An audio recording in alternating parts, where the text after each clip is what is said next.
मध्यम मार्ग YouTube channel में मैं डॉक्टर पुष्पा कांबळे आप सबका स्वागत करती हूँ। आज मैं आपको डॉक्टर B.R. अम्बेडकर बाबा साहब की जीवन यात्रा में जमींदारी प्रथा क्या थी, जमींदारी प्रथा को दूर करने के लिए बाबा साहब का योगदान, नासिक के कालाराम मंदिर संबंधी घटना, महाड़ कालाराम सत्याग्रह और मनुस्मृति जलाने का उद्देश्य, all India depressed classes association के अध्यक्ष के रूप में भूमिका, स्टार्ट ए कमेटी की रिपोर्ट, अछूतों की स्थिति सुधारने की दिशा में बाबा साहब का योगदान, गोलमेज सम्मेलन का परिणाम, गांधी कांग्रेस और बाबा साहब हरिजन सेवक संघ, एक एक करके इन सब के बारे में जानेंगे। पिछली वीडियो में दलितों पर होने वाले अत्याचार, उनके विरुद्ध सामाजिक संघर्ष, दलित अत्याचार पर बुद्धकालीन घटना, महाड़ की घटना के बाद दलितों में शिक्षा के प्रचार प्रसार के लिए क्या कार्य किए गए, संस्था की स्थापना, उसका नाम समाज समता संघ, बेगार प्रथा क्या थी, वतनी प्रथा क्या थी, बिल का उद्देश्य क्या था, इनके बारे में जाना था। प्रश्न उत्तर के माध्यम से समझते हैं। पहला प्रश्न, जमींदारी प्रथा क्या थी? उत्तर, जमींदारी प्रथा के अंदर मजदूर किसानों का शोषण किया जाता था। इस प्रथा की तरह महाराष्ट्र में भी खेती प्रथा का प्रचलन था। इस प्रथा को दूर करने के लिए बाबा साहब ने वतनी प्रथा की तरह एक बिल पास किया, परंतु वतनी बिल की तरह यह बिल भी नामंजूर हो गया, पास नहीं हो पाया। प्रश्न दूसरा, नासिक के कालाराम मंदिर में क्या घटना घटी? उत्तर, बाबा साहब के नेतृत्व में दलित समाज ने अपने अनुभव के आधार पर यह देख लिया था कि अधिकार मांगने से आसानी से नहीं मिल जाता, इसके लिए सतत संघर्ष करना पड़ता है। नासिक के कालाराम मंदिर में अछूतों का प्रवेश वर्जित था। एक दिन निर्णय लिया गया कि बाबा साहब के नेतृत्व में अछूत जनता इस मंदिर में प्रवेश करे और मूर्ति के दर्शन करे। एक विशाल जुलूस दर्शन के लिए निकल पड़ा, लेकिन जैसे ही जुलूस मंदिर के पास पहुंचा, उसी समय मंदिर के अधिकारियों ने मंदिर के दरवाजे बंद करा दिए। अछूत भक्त अपने स्थान से ठस से मस नहीं हुए, मंदिर के दरवाजे बंद रहे। अछूत भक्त मंडलियां भजन करती रही। यह सिलसिला करीब 1 माह चला और पूरे माह मंदिर के दरवाजे बंद रहे। रामनवमी का त्यौहार निकट आ गया। उस दिन श्री राम की रथ यात्रा निकल पड़ी थी। अछूत तरुण युवाओं की मांग थी कि वे भी रथ यात्रा में रथ को खींचे। एक दंडाधिकारी ने दोनों पक्षों में सुलह करा दिया, जिसके अनुसार अछूत युवाओं को भी रथ खींचने का अवसर मिला। उस दिन रथ यात्रा को देखने के लिए करीब 1 लाख की भीड़ एकत्र थी। समझौते के अनुसार तरुण अछूतों को रथ खींचने का अवसर देने की बजाय सवर्ण हिंदुओं ने लाठी चलाना शुरू कर दिया। बाबा साहब पर भी हमला किया गया। बाबा साहब को भी गंभीर चोटें लगी। नासिक के स्थानिक नेतागण उनसे आग्रह करते रहे कि वे वहां से हटकर अपने प्राणों की रक्षा करें, पर उन्होंने ऐसा नहीं किया। दलितों और उच्च वर्गीय लोगों के बीच के संघर्ष को ध्यान में रखकर मंदिर का दरवाजा पूरे 1 वर्ष तक बंद रखा। भगवान के भक्तों ने अपने भगवान को करीब साल भर कारावास में बंद रखा। अगर दोनों समुदाय सौहार्दपूर्ण वातावरण में मिलकर रथ खींचते तो इससे किसी को भी नुकसान नहीं होता, परंतु ऐसा नहीं हुआ।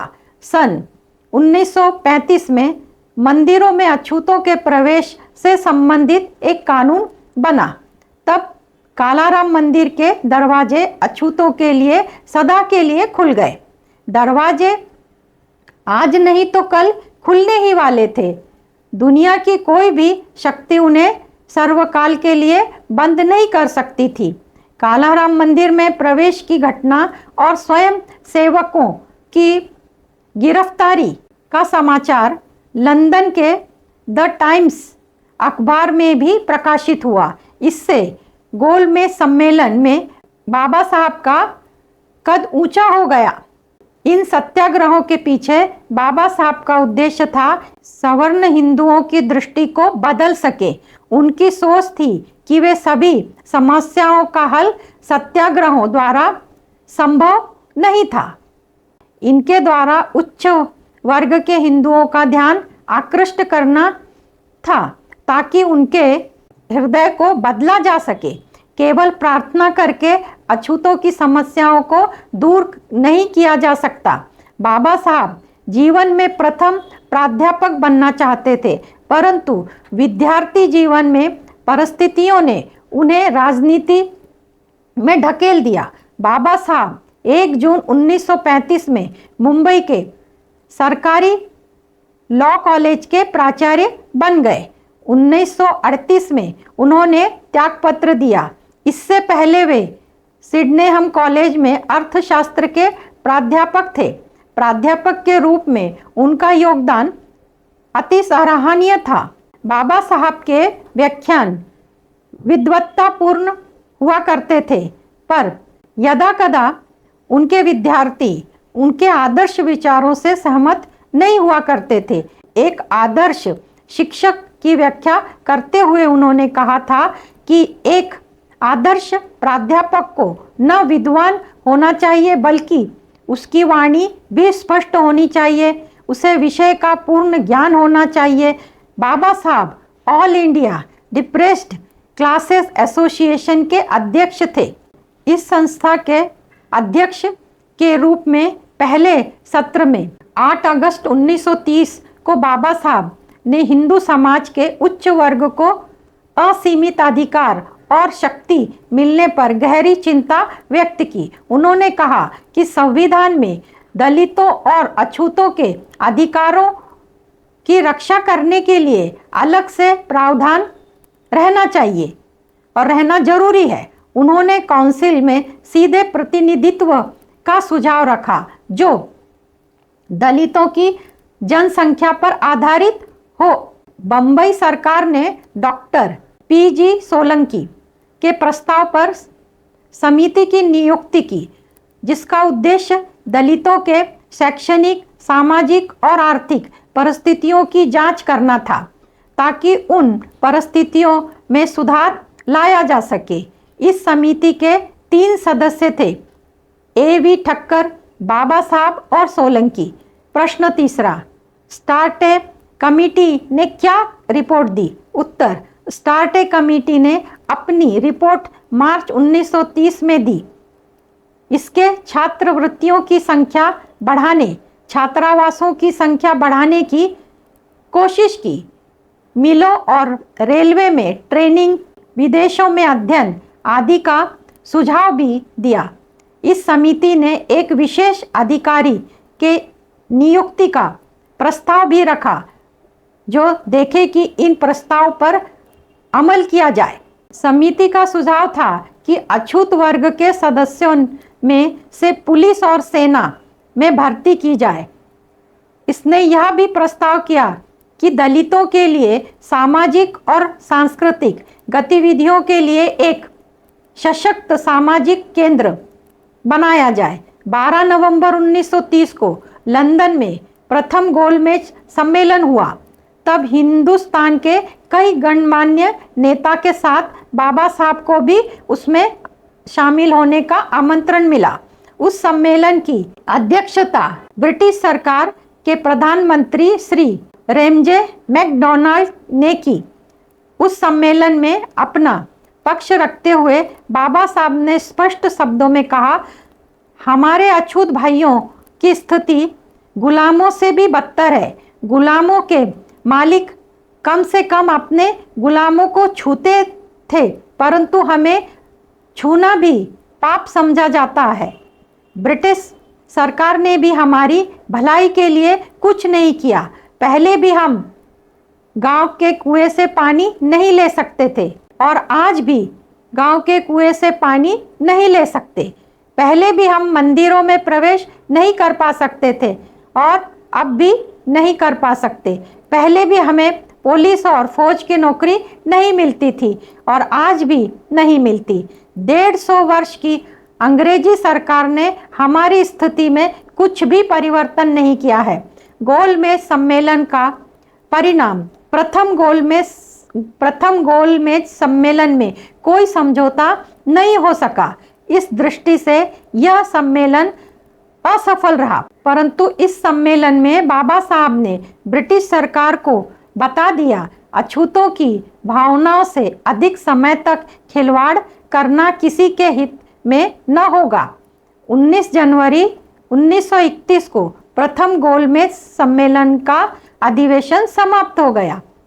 प्रश्न चौथा, गांधी जी, कांग्रेस और बाबा साहब, हरिजन सेवा संघ, बाबा साहब के कांग्रेस के साथ संबंध कैसे थे? उत्तर, बाबा साहब का मानना था कि कांग्रेस अपने राजनीतिक लाभ के लिए मुस्लिमों के दबाव में आकर उनकी शर्तें मानती जा रही थी, परंतु अपने ही धर्म के अनुयायी अपने छोटे पुत्रों शूद्रों को सौतेला भाई मानकर उनकी भलाई के लिए कुछ नहीं कर रही थी। उदाहरण के लिए हरिजन सेवक संघ संस्था गांधी जी के निर्देशन में बनाई तो गई, परंतु उसका एक भी सदस्य निम्न जाति का नहीं बना। उच्च जाति वाले अपने ऊपर आत्म अनुशासन लगाकर जात पात से ऊपर उठकर दलितों की भलाई के लिए काम करेंगे, यह उन्हें गवारा नहीं था।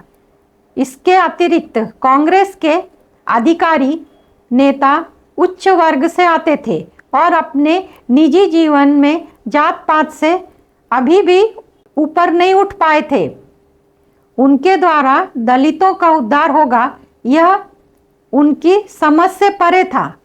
कांग्रेस के नेताओं को बाबा साहब की अधिक सक्रियता भी उनको खटकती थी, क्योंकि बाबा साहब कम समय में बहुत कुछ करने की मंशा रखते थे। इस कारण बाबा साहब और कांग्रेस के बीच विचारों का मतभेद होना स्वाभाविक था। ठाकुरदास भार्गव ने उन्हें सुझाव दिया कि उन्हें अपने आप को मात्र अनुसूचित जाति का ही नेता नहीं मानना चाहिए, उन्हें कांग्रेस पार्टी में शामिल होकर उच्च पद प्राप्त करके राष्ट्र निर्माण में महत्वपूर्ण भूमिका निभानी चाहिए। प्रथम गोलमेज सम्मेलन में भाग लेने के बाद जब बाबा साहब 27 फरवरी 1931 को मुंबई पहुंचे तो कांग्रेस कार्यकर्ताओं ने उन्हें काले झंडे दिखाए, लेकिन अब वे अछूतों के बेताब बादशाह बन चुके थे। अछूतों ने उनका भव्य स्वागत किया।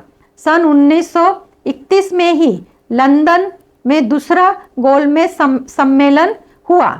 इसके लिए भी बाबा साहब को न्योता मिला। 15 अगस्त 1931 को द्वितीय गोलमेज सम्मेलन में भाग लेने के लिए बाबा साहब लंदन के लिए रवाना हो गए, लेकिन इस बार भी गोलमेज सम्मेलन में कोई विशेष बात नहीं बनी। बाबा साहब का मानना था कि हमारे देश के अछूतों की स्थिति सबसे बदतर है। मुसलमान, सिख आदि की स्थिति उनसे कहीं अच्छी है। बाबा साहब का मानना था कि सीधी उंगली से घी नहीं निकलता, तो अपने रुख बदलना होगा। उन्होंने अपना रुख कुछ कठोर किया। मुसलमानों को हिंदू लोग अछूत नहीं मानते थे और कांग्रेस ने भी उनके लिए बहुत कुछ किया था। दूसरी ओर अपने अछूत भाइयों के लिए कुछ नहीं किया। बाबा साहब को पहले ही लग रहा था कि अछूत बंधुओं के लिए अलग प्रतिनिधित्व देने के पक्ष में वे नहीं थे। उनका मानना था कि हिंदुओं से अछूतों को प्रतिनिधित्व देना हिंदुओं के लिए एक प्रकार का आत्मघातक होगा। दोनों नेताओं में मतभेद का मूल कारण यही था। द्वितीय गोलमेज सम्मेलन 5 दिसंबर 1931 में भाग लेने के बाद बाबा साहब लंदन से अमेरिका चले गए। फिर वहां से वे लंदन वापस आए। 29 जनवरी सन 1932 में भारत आए। मुंबई में उनका भव्य स्वागत हुआ। बाबा साहब अब उग्र रूप से अछूतों के अलग प्रतिनिधित्व के हिमायती थे। वे इसी बात पर जोर देने लगे। 26 मई 1932 को लंदन गए थे और 17 अगस्त 1932 में भारत वापस आए थे। बाबा साहब के स्वदेश लौटने के 2 दिन बाद अर्थात 20 अगस्त 1932 को ब्रिटिश प्रधानमंत्री ने कम्युनल अवार्ड या सांप्रदायिक समझौता की घोषणा की। इस घोषणा में स्पष्ट कह दिया था कि मुसलमानों की तरह अछूतों को भी अलग से प्रतिनिधित्व मिलेगा और वे चुनाव भी लड़ सकते हैं। यह निश्चय ही बाबा साहब की विजय थी। कांग्रेस को तो मानो सांप सूंघ गया था। कोई दलित को अलग से प्रतिनिधित्व देने के पक्ष में न था। गांधी जी उन दिनों एरोडा जेल में थे। उन्होंने ब्रिटिश प्रधानमंत्री को पत्र लिखा कि वे आमरण अनशन पर जा रहे हैं और जब तक सरकार अपने इस निर्णय को वापस नहीं लेती तब तक उनका आमरण अनशन जारी रहेगा। गांधी जी ने 20 सितंबर से अनशन शुरू कर दिया था। गांधी जी की भूख हड़ताल एक दिन पूर्व मुंबई में पंडित मदन मोहन मालवीय ने एक बैठक बुलाई। बाबा साहब ने इस बैठक में स्पष्ट कह दिया, गांधी जी के प्राणों की रक्षा करने के लिए सभी कुछ किया जाए, पर मुझसे यह उम्मीद न की जाए कि मैं दलितों के हितों से कोई समझौता करूंगा। इस बात की सूचना गांधी जी को दे दी गई। 20 सितंबर को मुंबई में एक बार फिर बैठक हुई और इसमें बाबा साहब को गांधी जी का निर्णय सुनाया गया कि वे अछूतों को सुरक्षित स्थान देने के पक्ष में हैं, पर पृथक प्रतिनिधित्व के पक्ष में नहीं है। बाबा साहब अपने निर्णय पर अड़े रहे। उन्होंने कहा, भले ही आप सभी मुझे खलनायक माने, पर मैं अछूतों के हितों की रक्षा करता रहूंगा। बाबा साहब के ऊपर इस प्रकार दबाव बनाया जा रहा था कि वे गांधी जी के प्राण संकट में न डाले। उनके ऊपर चारों ओर से जोरदार दबाव था। बाबा साहब की मंशा गांधी जी को नुकसान पहुंचाने की नहीं थी। उन्होंने सधे हुए राजनीतिज्ञ की तरह चक्रवर्ती, राजगोपालाचारी जैसे दिग्गजों से चर्चा की और आपस में मिलकर एक रास्ता निकाल लिया जिसके अनुसार दलितों का हित भी साधता हो और गांधी जी के प्राण भी बच जाए, अर्थात सांप भी मर जाए और लाठी न टूटे। इस समझौते को पूना समझौता कहते हैं। सांप्रदायिक समझौते के अंतर्गत दलितों को 71 सीटें मिलने वाली थी, परंतु पूना समझौता के अनुसार दलितों को 148 सीटें मिली। 24 सितंबर 1931 के दिन पूना समझौता पर हस्ताक्षर हुआ। इससे चक्रवर्ती राजगोपालाचार्य इतने प्रसन्न हुए कि उन्होंने अपनी कलम बाबा साहब की कलम से बदल ली। बाबा साहब के सम्मुख दलितों का कल्याण सबसे प्रमुख विषय था। वे उनके लिए किसी भी प्रकार का समझौता करने के लिए तैयार नहीं थे और न ही उन्होंने जीवन पर्यंत कोई समझौता किया। पृथक प्रतिनिधित्व उनके लिए साधन मात्र था, साध्य नहीं। सच तो यह था कि पृथक प्रतिनिधित्व एक मार्ग मात्र था। इसमें कोई सिद्धांत टूटने की बात नहीं थी। अगर उन्हें सांप्रदायिक समझौते से कुछ अधिक ही मिल रहा था तो वे लकीर के फकीर बनकर सांप्रदायिक समझौते पर ही अड़े रहना किसी प्रकार की बुद्धिमानी नहीं होती। विशाल हृदय का प्रदर्शन करते हुए गांधी जी के प्राण बचाते हुए दलितों के संपूर्ण हित की बाबा साहब ने रक्षा की, तो उनके इस निर्णय को अति श्रेष्ठ भी कहा गया। गांधी जी द्वारा स्थापित अस्पृश्यता उन्मूलन लीग के विषय में बाबा साहब की सोच थी कि इसका उद्देश्य अछूतों को उच्च वर्गीय हिंदुओं का गुलाम बनाकर रखना, और उनकी सोच थी कि दलितों की एक विशेष जनगणना कराई जानी चाहिए और अस्पृश्यता उन्मूलन लीग का मूल उद्देश्य दलितों का आर्थिक, शैक्षणिक और सामाजिक सुधार होना चाहिए, न कि मंदिरों में प्रवेश पाना और लोगों का एक साथ भोजन करना। बाबा साहब ने आग्रह किया था कि लीग को दलित के अधिकार के लिए कार्य करना चाहिए और गांधी जी ने इस लीग को एक नया नाम दिया, हरिजन सेवा संघ। बाबा साहब भी इसके केंद्रीय बोर्ड में थे, पर उन्होंने बहुत जल्द ही इस संघ से सारे नाते तोड़ लिए। अनेक दलित नेताओं की सोच थी कि गांधी के लिए छुआछूत का उन्मूलन एक प्लेटफॉर्म था। सामाजिक व्यवहार करके वे ऊपर जाना चाहते थे। उनके लिए यह एक सामाजिक कार्यक्रम नहीं था। डॉक्टर बाबा साहब की जीवन यात्रा में आज इतना ही। आप सबका मंगल हो। आप सब ने मुझे देखा सुना, इसके लिए आपको धन्यवाद। आप सब में स्थित दिव्य आत्मा को मेरा शत शत नमन। धन्यवाद।